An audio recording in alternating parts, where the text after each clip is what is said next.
paz. Amém. Estamos aqui na casa do Senhor, na presença do Senhor nesta noite, louvando, adorando o nome do Senhor Jesus.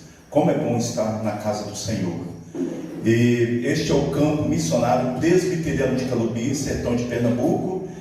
Estamos levantando uma igreja no sertão, missionária, acolhedora de pessoas, uma igreja presente na cidade, uma igreja que prega fielmente a palavra do Senhor. Esta é a igreja que sonhamos aqui em Calubi, para a honra e glória do nome do Senhor Jesus. Uma igreja apaixonada pela obra, uma igreja compromissada com o Evangelho da graça, o Evangelho do Senhor Jesus. Você que está aqui no culto presencial, você que está em casa, no culto online, receba o nosso abraço, seja bem-vindo em nome do Senhor Jesus. Vai nos acompanhando aí na rede social, vai compartilhando esse vídeo com seus contatos, em nome do Senhor. Vamos colocar em pé, irmãos, vamos abrir a palavra de Deus.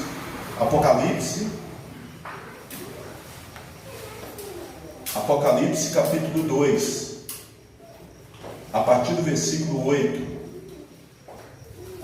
Apocalipse 2, versos 8 a 11.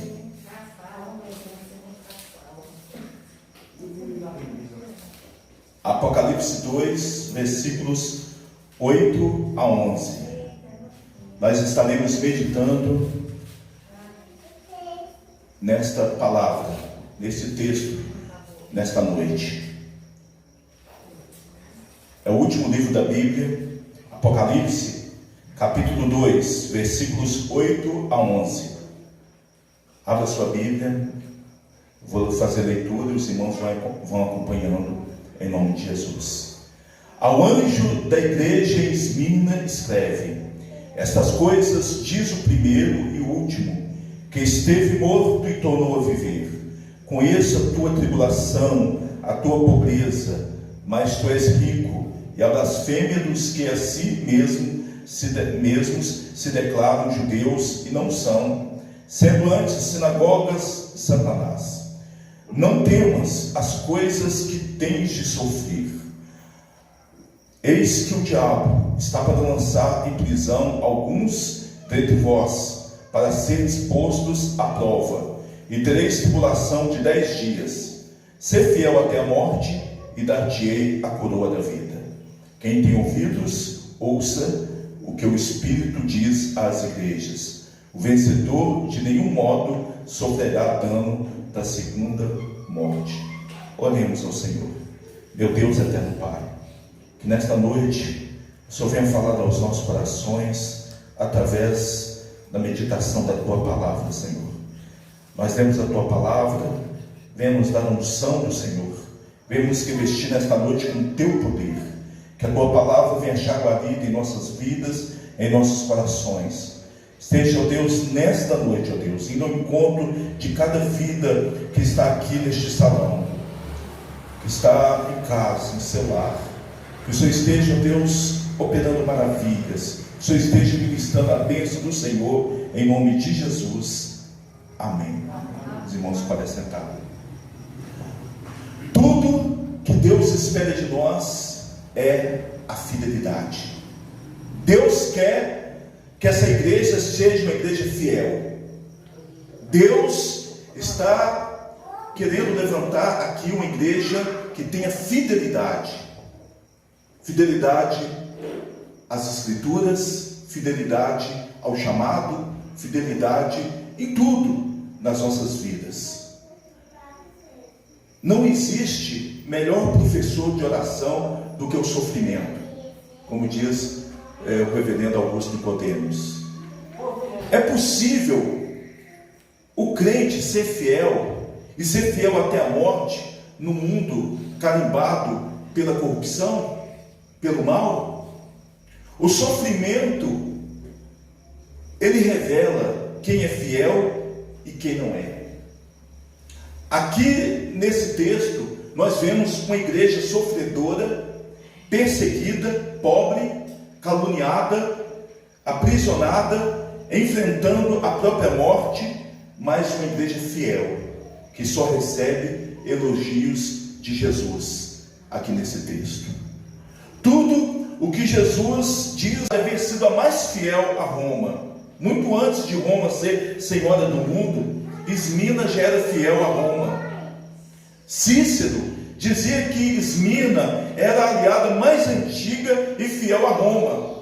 No ano de 195 a.C., Esmina foi a primeira cidade a erigir um templo à deusa Roma.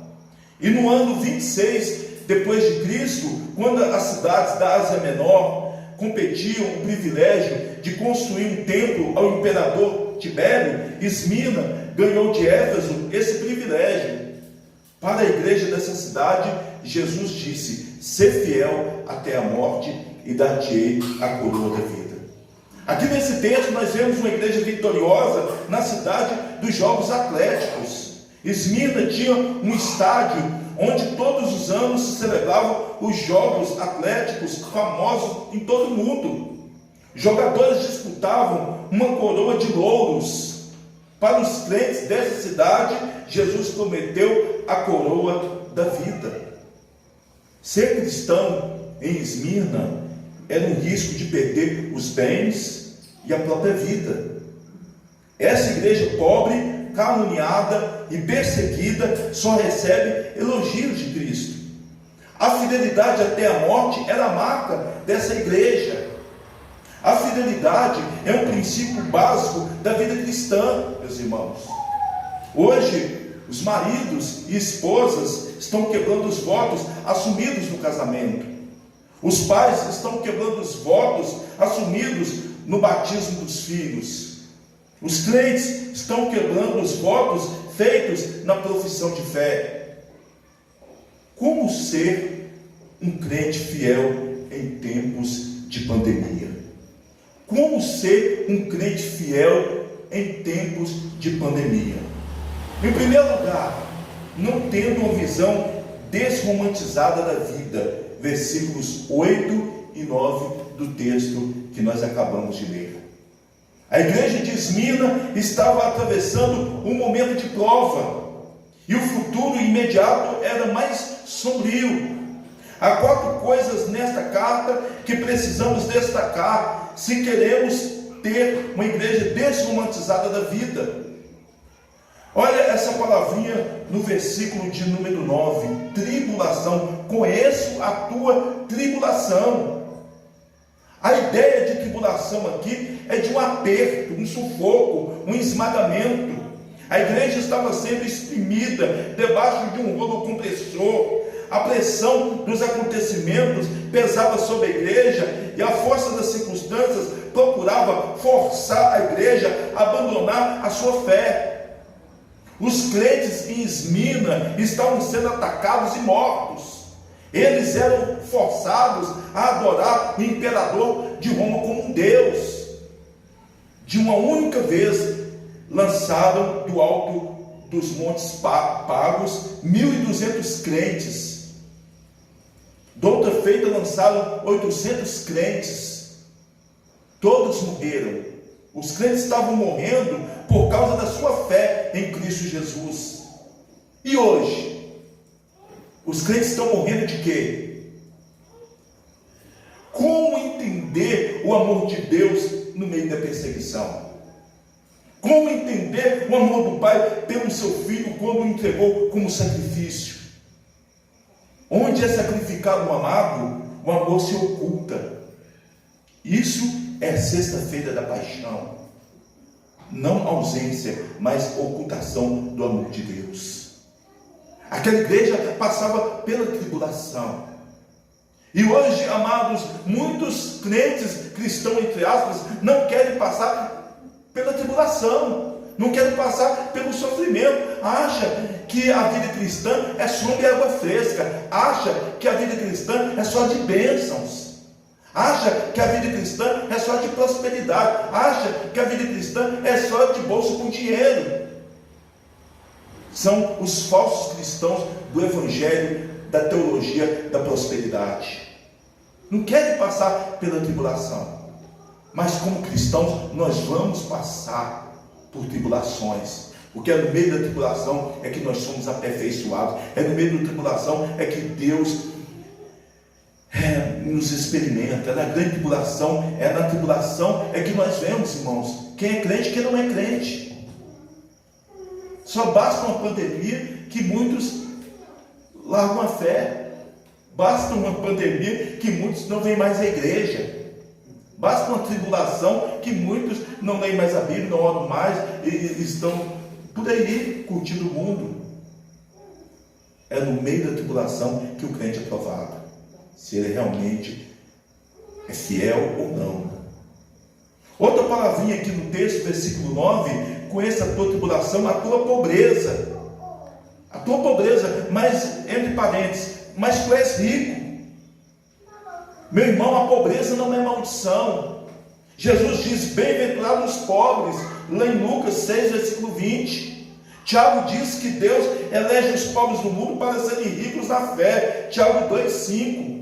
Havia duas palavras para a pobreza aqui nesse texto: pitoqueia e pênia, duas palavras gregas. A primeira é pobreza total, extrema, aquela pessoa pobre, mas pobre mesmo.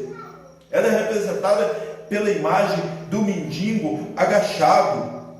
A outra palavrinha, pênia, é o homem que carece do supérfluo, enquanto petoqueia é o que não tem sequer o essencial para viver. A pobreza dos crentes aqui em Esmirna é um efeito colateral da tribulação. A pobreza dos crentes em Esmirna vinha de algumas razões. Primeiro, os crentes eram procedentes das classes pobres da população, e muitos deles eram escravos. Os primeiros cristãos sabiam o que era pobreza absoluta. Os crentes eram saqueados, seus bens eram tomados pelos perseguidores. Os crentes haviam renunciado aos métodos suspeitos e, por sua fidelidade a Cristo, perderam os lucros fáceis que foram para as mãos de outros menos escrupulosos. Então era uma igreja pobre, mas rica espiritualmente.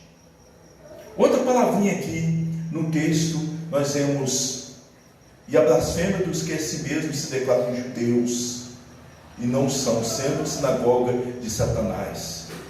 Blasfêmia, difamação. Os judeus estavam espalhando falsos rumores sobre os cristãos em Esmirna. As mentes dos judeus, desses falsos judeus, estavam sendo envenenadas. Os crentes de Esmirna estavam sendo acusados de coisas graves. O diabo é o acusador, ele é o pai da mentira. Aqueles que usam a arma das acusações levianas são sinagogas de Satanás. Havia uma forte influência da comunidade judaica em Esmirna. Eles não apenas estavam perseguindo os crentes, mas estavam influenciando os romanos a prender os crentes. Os judeus foram os principais inimigos da igreja no primeiro século, perseguindo o apóstolo Paulo em Antioquia de Pisídia, perseguindo o apóstolo Paulo em Icônio, em Listra, Paulo foi apedrejado, e em Tessalônica. Em Corinto, Paulo tomou a decisão de deixar os judeus e ir para os gentios. Quando ele retornou para Jerusalém, os judeus prenderam o apóstolo Paulo no templo e quase o mataram. O livro de Atos termina com Paulo em Roma sendo perseguido por eles, pelos judeus. Eles, judeus, se consideravam o genuíno povo de Deus, os filhos da promessa, a comunidade da aliança. Mas ao rejeitar o Messias e perseguir a igreja de Deus, estavam se transformando em sinagoga de Satanás. A religião deles foi satanizada, tornou-se a religião do ódio, da perseguição, da intolerância, da rejeição da verdade. Quem difama Cristo ou o degrada naqueles que o confessam, promove a obra de Satanás e guerreia as guerras de Satanás. Os crentes passaram a sofrer várias acusações levianas por parte deles. Primeiro, foram chamados de canibais por celebrar a ceia com pão e vinho, símbolos do corpo de Cristo.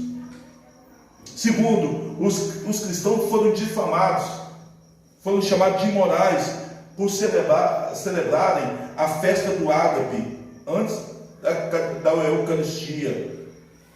Em terceiro lugar, os crentes foram acusados por eles de divisor de famílias, uma vez que as pessoas que se convertiam a Cristo deixavam as suas crenças vãs para servirem a Jesus. Jesus veio para trazer espada e não paz. Quarto, eles acusavam os crentes de ateísmo, por não se dobrarem diante das imagens dos vários deuses. Em quinto lugar, eles acusavam os crentes de deslealdade e revolucionários, por se negar a dizer que César era o Senhor. Outra palavrinha que nós vemos aqui é sobre prisão. Versículo de número 10, não temos as coisas que tem que sofrer. Eis que o diabo está para lançar em prisão alguns entre vós. Alguns crentes de Esmirna estavam enfrentando a prisão. A prisão era antes sala do túmulo. Os romanos não cuidavam de seus prisioneiros. Normalmente os prisioneiros morriam de fome, de pestilências, morriam de lepras. Mas Deus é fiel e não permite que sejamos tentados além das nossas forças. Ele supervisiona o nosso teste. Deus, Ele conhece a nossa dor, Ele conhece as nossas limitações, e nós passamos por tribulações até Deus ver, até o propósito de Deus para as nossas vidas. Irmãos, como ser um crente fiel em tempos de pandemia? Sabendo que, em segundo lugar, sabendo que a avaliação de sucesso de Jesus é diferente da avaliação do mundo. Olha o versículo de número 9. Conheça a tua tribulação, a tua pobreza, mas tu és rico. A igreja de Esmirna era uma igreja pobre. Pobre porque os crentes vinham das classes mais baixas da sociedade. Pobre porque os membros da igreja eram escravos. Pobre porque os seus bens eram tomados, saqueados. Pobres porque os crentes eram perseguidos e até jogados nas prisões. Pobre porque os crentes não se corrompiam. Era uma igreja exprimida, sofrida, acuada. Embora a igreja fosse pobre financeiramente, era rica nos recursos espirituais. Não tinha tesouros na terra, mas os tinha no céu. Era pobre diante dos homens, mas rica diante de Deus. A riqueza de uma igreja não está na beleza do seu templo, não está na beleza dos seus móveis, não está em sua renda, em seus recursos financeiros, na projeção social dos seus membros. A igreja de Laodiceia considerava-se rica, mas Jesus disse para ela que ela era pobre. A igreja de Filadélfia tinha pouca força, mas Jesus colocou diante dela uma porta aberta. A igreja de Esmirna era pobre financeiramente, mas aos olhos de Deus, de Cristo, ela era rica espiritualmente. É melhor nós sermos pobres financeiramente e sermos ricos espiritualmente. Enquanto o mundo avalia os homens pelo ter, Jesus nos avalia pelo ser. Importa ser rico para com Deus, importa ajuntar tesouros no céu, importa ser como Pedro. Eu não tenho ouro nem prata, mas o que eu tenho, isso eu te dou, em nome de Jesus. Nazareno anda. A igreja de Esmirna era pobre, mas era uma igreja fiel. Era pobre, mas rica diante de Deus. Isso é o que importa para nós. Nós podemos ser ricos para com Deus, ricos na fé, ricos em boas obras. Podemos desfrutar das insondáveis riquezas de Cristo. À vista de Deus, há tantos pobres, homens ricos, como ricos homens pobres. É melhor ser como a igreja de Esmirna, uma igreja pobre materialmente e rica espiritualmente, do que como a igreja de Laodiceia, rica, mas pobre diante de Cristo. Outro grupo ostentava uma falsa percepção de si mesmo. Se dizem judeus, não são, sendo antes sinagoga de Satanás, versículo 9 do texto que nós lemos. Não é judeu quem o é exteriormente. Judeu é quem o é interiormente. Eles afirmam que são judeus, mas isso não é verdade. Eles afirmam que vocês são pobres, mas isso não é verdade. O mundo vê a aparência, Deus vê o interior. O mundo dá valor à aparência, mas Jesus, ele dá valor ao interior. A gente vê tantas pessoas que são pessoas pobres, que só tem dinheiro, não tem mais nada. Enquanto tem pessoas que são pobres espiritualmente, mas que tem tudo. Ter dinheiro não é sinônimo de ter paz. Com dinheiro você compra uma boa passagem para os Estados Unidos, mas você não compra uma passagem para o céu. Com dinheiro você compra um bom plano de saúde, bom remédio, mas com dinheiro você não compra a saúde. Eu conheço muitas pessoas que têm muito dinheiro, daria todo o dinheiro para ter uma boa saúde. Quando eu era pastor lá em Governador Valadares, em Minas Gerais, eu visitei um senhor que era um dos mais ricos da cidade. Muita riqueza ele tinha. Mas um dia ele falou comigo assim: pastor, eu daria todo o meu dinheiro, eu daria milhões que eu tenho pela minha saúde. Estava numa cama, sem poder andar, com câncer. Falou: eu daria meus milhões pela minha saúde, para Jesus me curar. Eu falei assim: Jesus, se ele quiser te curar, ele cura de graça. Se for da vontade do Senhor te curar, não cobra nada, é totalmente de graça a cura, sendo da vontade dele. Como ser um crente fiel em tempos de pandemia? Lutando pela fé, estando pronto a fazer qualquer sacrifício para honrar o nome de Jesus. Olha o versículo 10, parte B. Diz assim: ser fiel até a morte, dar-te-ei a coroa da vida. Aqueles crentes eram pobres, perseguidos, caluniados, presos, e agora estavam sendo encorajados a enfrentar a própria morte, se fosse preciso. Não é ser fiel até o último dia da vida, é ser fiel até o ponto de morrer por causa de Jesus. Será que nós somos fiéis ao ponto de morrer por causa do Evangelho? Você, meu irmão, tem sido fiel ao ponto de morrer por causa da obra de Cristo, por causa do nome de Jesus?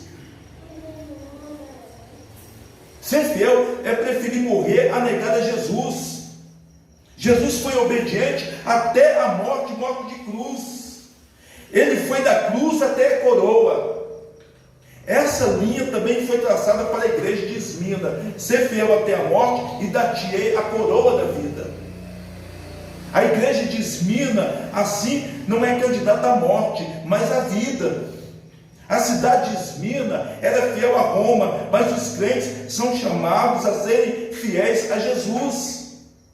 A cidade de Esmirna tinha a pretensão de ser a primeira no Império Romano, mas Jesus diz: eu sou o primeiro e o último. Somos chamados a sermos fiéis até as últimas consequências, mesmo no contexto de hostilidade e perseguição. O pastor da igreja de Esmirna, o bispo Policarpo, discípulo de João, foi martirizado no dia 25/2/155 depois de Cristo. Pastor da igreja de Esmina, o bispo Policarpo, ele foi apanhado, arrastado para a arena. Tentaram fazê-lo negar a Jesus, tentaram intimidá-lo com as feras, ameaçaram-no com fogo. Ele respondeu ao procônsul: vocês me ameaçam com fogo, que pode queimar apenas alguns instantes. Respeito do fogo do juízo vindouro e do castigo eterno reservado para os maus. Mas porque vocês demoram, façam logo o que têm de fazer. Seus algozes tentaram forçá-lo a blasfemar contra Cristo, mas ele respondeu: eu sirvo a Jesus há muitos anos e ele sempre me fez bem. Como posso blasfemar contra o meu Salvador e Senhor que me salvou? Os inimigos furiosos queimaram Policarpo vivo em uma pira, enquanto ele orava e agradecia a Deus o privilégio de morrer por Jesus. Morreu agradecendo a Deus. Morreu queimado. Colocaram fogo e ele morreu agradecendo ao Senhor. Que privilégio morrer pelo nome de Jesus. Hoje Jesus espera do seu povo fidelidade na vida, no testemunho, na família, nos negócios, na fé.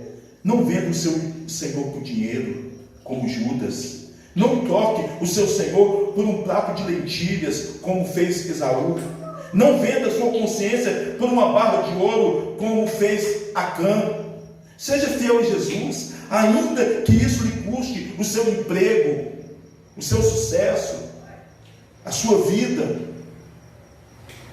Jesus diz que aqueles que são perseguidos por amor a Ele são bem-aventurados. O servo não é maior do que o seu Senhor. O mundo perseguiu a Jesus e também nos perseguirá. Perseguição sempre fez parte, irmãos, da vida da igreja. Aliás, a igreja sempre cresceu em épocas de perseguição. A época que a igreja mais cresceu foi quando ela foi perseguida. A Bíblia diz que todo aquele que quer viver piedosamente em Cristo Jesus será perseguido. 2 Timóteo 3:12. Paulo diz: a vós foi dado o privilégio não apenas de crer em Cristo, mas também de sofrer por Jesus. Filipenses 1:29.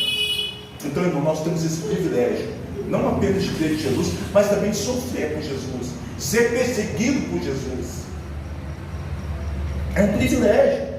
Enquanto nós estamos aqui, nesta noite, muitos dos nossos irmãos missionários estão selando com o seu sangue a sua fidelidade a Cristo. O sangue dos mártires é a semente da igreja. Hoje a igreja está viva, a igreja está de pé, porque muitos morreram por ela. Jesus morreu por nós. E muitos missionários, muitos pastores, muitos líderes de várias igrejas morreram pela causa de Jesus, porque não negaram Jesus. Aqueles que forem fiéis um pouco serão recebidos pelo Senhor com honras. Jesus vai falar: bom está, servo bom e fiel. Foste fiel um pouco, sobre o muito te colocarei. Entra no gozo do teu Senhor. O que Deus espera de nós no último dia, no juízo final, o que Deus espera de nós é a fidelidade. Ele quer encontrar uma igreja fiel. Em último lugar, como ser crente fiel em tempos de pandemia? Sabendo que Jesus está no controle de tudo. Jesus está no controle de todos os detalhes da nossa vida. Veja os versículos 9 e 10. Olha o versículo 10. Não temos as coisas que tem de sofrer. Versículo 11. Quem tem ouvidos, ouça o que o Espírito diz às igrejas. O vencedor de nenhum modo sofrerá dano da segunda morte. Meus irmãos, Jesus, ele conhece quem somos e tudo o que acontece conosco, versículo 9. Este fato é fonte de muito conforto para nós. Uma das nossas grandes necessidades nas tribulações é alguém com quem partilha essas dores conosco. Jesus conhece as nossas aflições, porque anda no meio dos candeeiros. Sua presença nunca se afasta de nós. A nossa vida, ela não está solta ao léu. Nosso Senhor, ele não dormita nem dorme. Ele está olhando para você nesta hora. Ele sabe o que está se passando com você. Ele conhece a sua tribulação. Ele sabe das suas lutas. Ele sabe das suas lágrimas. Ele sabe das suas dores. Ele sabe que diante dos homens você é pobre, mas ele sabe os tesouros que você tem no céu. Jesus sabe das calúnias que são assacradas contra você. Ele sabe o veneno das línguas mortíferas que conspiram contra você. Jesus sabe que nós somos pobres, mas ao mesmo tempo nós somos ricos. Jesus sabe que somos entregues à morte, mas ao mesmo tempo temos a coroa da vida. Jesus permite o sofrimento em nossas vidas com um propósito, e não para lhe destruir. Versículo 10. A intenção do inimigo, do diabo, é destruir a sua fé, mas o propósito de Deus é provar você. Os judeus estão furiosos, o diabo está por detrás do aprisionamento, mas quem realiza os seus propósitos é Deus. O fogo das provas só consumirão a escória, só queimará a palha, porém tornará você mais puro, mais digno, mais fiel. Jesus está peneirando a sua igreja para arrancar dela as impurezas. Nesses tempos, Jesus está peneirando a sua igreja. Ele está peneirando. O nosso adversário tenta para destruir. Jesus prova para refinar. Precisamos olhar para além da provação, para o glorioso propósito de Jesus. Precisamos olhar para o além do castigo, para o além do benefício. Como Davi, foi-me bom passar pela aflição para aprender os teus decretos. É bom, irmãos, a gente passar pela aflição para a gente aprender a confiar mais no Senhor, aprender mais de Deus. O Senhor, ele não poupa ninguém da prisão, ele não poupa ninguém da luta, da provação, mas ele usa a prisão para fortalecer você, fortalecer a sua fé. Ele não nos livra da fornalha, mas ele nos purifica no meio da fornalha. Jesus, ele controla tudo nas nossas vidas. Nenhum sofrimento pode nos atingir, exceto com a expressa permissão de Deus. Ele adverte os crentes Mina sobre o que está por acontecer. Ele fixa um limite aos seus sofrimentos. Jesus sabe quem está por detrás de todo ataque à vida daqueles irmãos. O inimigo que nos ataca não pode ir além do limite que Jesus estabelece. A prisão será breve. Jesus diz: não temas as coisas que tens de sofrer. Vocês vão passar pelo sofrimento. 3 verdades estão aqui presentes nesse texto. A primeira é que o sofrimento é certo. O sofrimento vem. Na vida daquele que é cristão verdadeiro, o sofrimento vem. A segunda verdade aqui nesse texto: o sofrimento é limitado. Tem uma hora que vai acabar. Ele não vai durar pela vida toda. Ele é passageiro, ele é momentâneo. A terceira verdade: o sofrimento, ele traz o que? Aperfeiçoamento. Nos tornar mais parecidos com Jesus. Porque Jesus, ele é um varão de dores. Sabe o que é padecer. Passou pelo sofrimento da cruz. Assim como aconteceu com Jó, Deus diria para o diabo em Esmirna: Até aqui você pode atuar e não mais. O diabo só pode ir até onde Deus permite. Quem está no controle da nossa vida é o Rei da Glória. Não tenha medo. Ele está com você em todo esse sofrimento.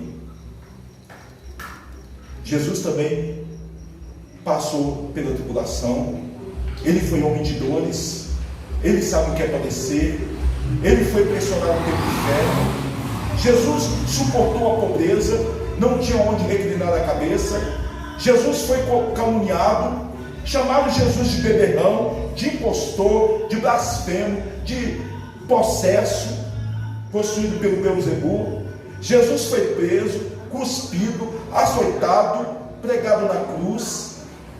Ele passou pelo vale escuro da própria morte. Ele enfrentou as entranhas da morte e a venceu. Agora ele diz para a sua igreja: não temos as coisas que tens de sofrer.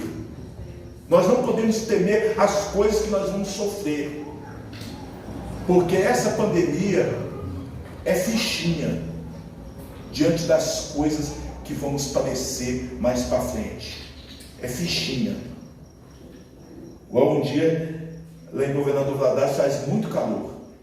Aí um irmão chegou assim, falou com o pastor assim: pastor, aqui está fazendo muito calor, pastor.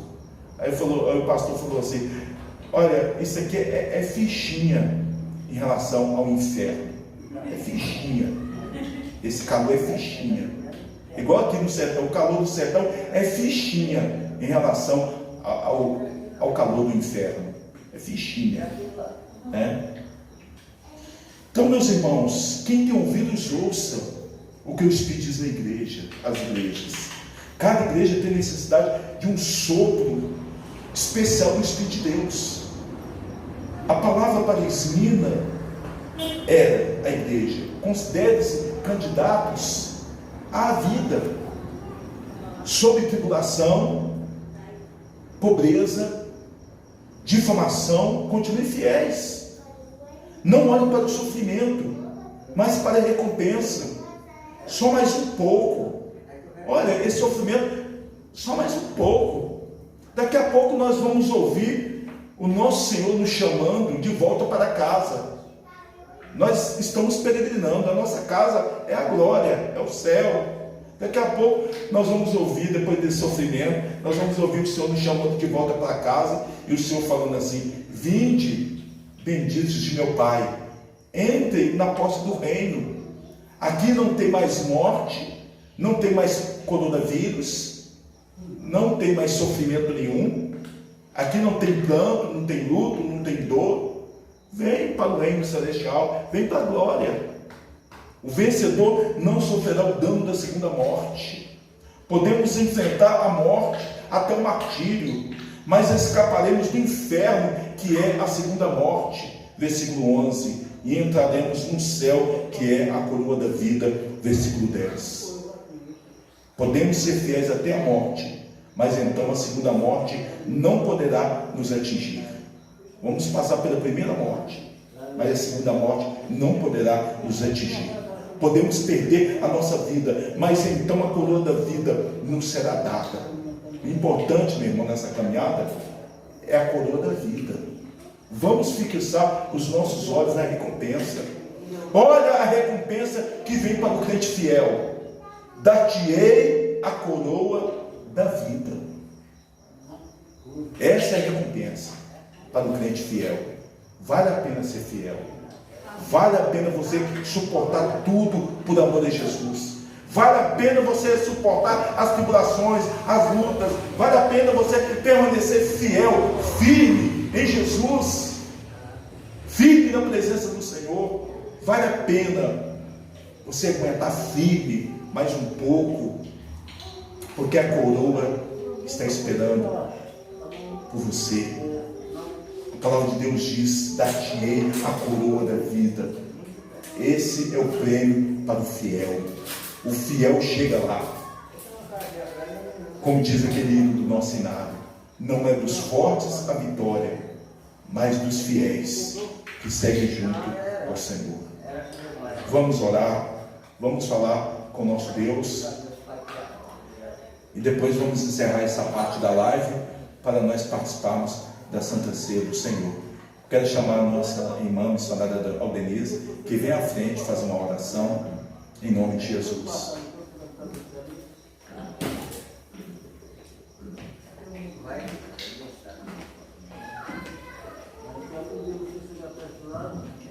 Oremos. Senhor querido, muito obrigada, Senhor, por essa palavra encorajadora, que o Senhor aplique ao nosso coração, que a gente possa estar refletindo no que diz a tua santa palavra, para que possamos, ó Deus, passar por esse tempo difícil, sabendo que ele não é eterno aqui, e que nós temos esperança de um dia estarmos na glória com o Senhor.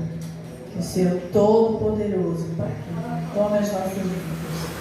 Dá-nos, ó Deus, maior porção de fé, de coragem, de ânimo, de disposição para caminhar o tempo que nos for permitido pelo Senhor aqui nessa terra. Continua abençoando essa igreja, os amados irmãos e todos aqueles que estão ao alcance dessa voz, desse culto. Que essa palavra possa edificar vidas e que o Senhor Todo-Poderoso seja glorificado sempre em nossas vidas, em todos os lugares. A Ti seja, Senhor Deus, a glória, a honra e o louvor para todos sempre. Em nome de Cristo Jesus. Amém. Amém.